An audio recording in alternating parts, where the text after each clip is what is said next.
മഹാത്മാഗാന്ധി യൂണിവേഴ്സിറ്റിയുടെ കീഴിലുള്ള കോളേജുകളിൽ ഈ മാസം 21-ന് കോളേജ് യൂണിയൻ തെരഞ്ഞെടുപ്പ് നടക്കാനിരിക്കെ തൃപ്പൂണിത്തുറ സംസ്കൃത കോളേജിൽ തെരഞ്ഞെടുപ്പ് മാറ്റിവെച്ചു.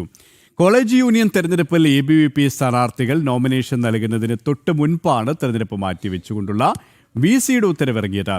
കോളേജിൽ വിദ്യാർത്ഥികൾ തമ്മിൽ സംഘർഷമുണ്ടായി എന്ന് വൈസ് ചാൻസലർക്ക് പ്രിൻസിപ്പൽ റിപ്പോർട്ട് നൽകിയതിനെ തുടർന്നായിരുന്നു തെരഞ്ഞെടുപ്പ് മാറ്റിവെച്ചത്. വിവരങ്ങളുമായി ജിജീഷ് കരുണാകരൻ ചേരുകയാണ്. ജിജീഷ്, എന്തുകൊണ്ടാണ് ഇത്തരത്തിലുള്ളൊരു സാഹചര്യം ഒരുക്കിയത്? ഈ റിപ്പോർട്ട് അത് ബോധപൂർവം കൊടുത്തതാണ് എന്നുള്ള വിമർശനം തന്നെയാണോ ശക്തമാകുന്നത്?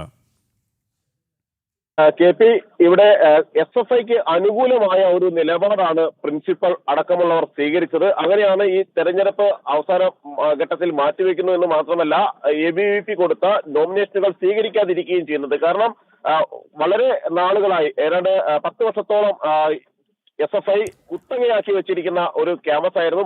മറ്റ് യൂണിയനുകൾക്ക്, മറ്റ് വിദ്യാർത്ഥി സംഘടനകൾക്ക് അവിടെ സ്ഥാനാർത്ഥികൾ നിർത്താൻ പോലും അനുവദിക്കാറില്ല. അതിനിടയിലാണ് മുഴുവൻ പാനലിലേക്കും ABVP സ്ഥാനാർത്ഥികളെ നിർത്താൻ നിശ്ചയിക്കുന്നത്. അതിന്റെ ഭാഗമായി നോമിനേഷനുകൾ നൽകുന്നത്. ഇത് കൃത്യമായി തന്നെ സംഘർഷമാദ്യം ഉണ്ടാക്കുന്നു, സംഘർഷ സാഹചര്യം ഉണ്ടാക്കുന്നു. ആ സംഘർഷ സാഹചര്യം ഉണ്ടാക്കി എന്ന് വരുത്തിയതിനു ശേഷം പ്രിൻസിപ്പലിന്റെ കൂടി ഒത്താശയോടുകൂടി ആണ് കോളേജ് യൂണിയൻ തെരഞ്ഞെടുപ്പ് മാറ്റിവെച്ചിരിക്കുന്നത്. തെരഞ്ഞെടുപ്പ് മാറ്റിവെച്ചത് കൊണ്ട് നോമിനേഷൻ സ്വീകരിക്കാൻ കഴിയില്ല എന്ന ഒരു ന്യായം ചുമത്തിയാണ് ABVPയുടെ പത്രികകളൊന്നും തന്നെ സ്വീകരിക്കാതിരുന്നത്. സ്വാഭാവികമായും SFIയെ എതിരില്ലാതെ ജയിപ്പിക്കാനുള്ള നീക്കങ്ങൾ തന്നെയാണ് അവിടെ കൃത്യമായി തന്നെ നടക്കുന്നത്. ഇപ്പോൾ പ്രിൻസിപ്പൽ അറിയിച്ചിരിക്കുന്നത് മറ്റൊരു തീയതിയിൽ തെരഞ്ഞെടുപ്പ് നടക്കും, അതിനു മുമ്പായി നോമിനേഷനുകൾ സ്വീകരിക്കുമെന്നെല്ലാമുള്ള വിശദീകരണം നൽകുമ്പോൾ പോലും ഇത് പൂർണ്ണമായും തന്നെ ഇന്നലെ 2 മണിയായിരുന്നു നോമിനേഷനുകൾ സ്വീകരിക്കുന്ന അവസാന സമയം എന്ന് പറയുന്നത്. ഇതിനു മുമ്പ് തന്നെ ABVP മുഴുവൻ സീറ്റുകളിലേക്കും സ്ഥാനാർത്ഥികളെ നിർത്തിക്കൊണ്ടുള്ള നോമിനേഷൻ നൽകാൻ എത്തി. ഈ സമയത്താണ് പ്രിൻസിപ്പൽ വ്യക്തമാക്കുന്നത് ഇത് നൽകാൻ കഴിയില്ല എന്ന് പറഞ്ഞുകൊണ്ട്.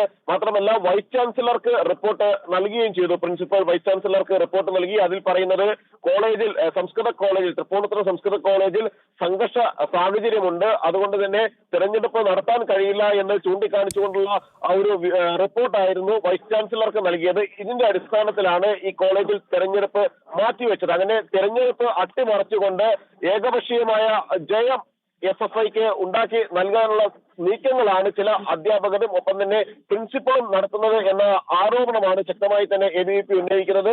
ഇത്തവണ മുൻ വർഷങ്ങളിൽ നിന്ന് വ്യത്യസ്തമായി SFI നില പരിങ്ങലിലാണ്. അവിടെ ABVP വലിയ വിജയം നേടുമെന്ന ഘട്ടത്തിലാണ് ഇത്തരം നീക്കങ്ങൾ നടക്കുകയും ചെയ്യുന്നത്. സൂചിപ്പിച്ചതുപോലെ തന്നെ ABVPയുടെ വിജയം, SFIയുടെ പരാജയ ഭീതി, ഇത് തന്നെയാണ് SFIയുടെ ഒരു സമ്മർദ്ദ തന്ത്രത്തിന് പിന്നിൽ. ജിഷാണ് വിവരങ്ങൾ നൽകിയത്.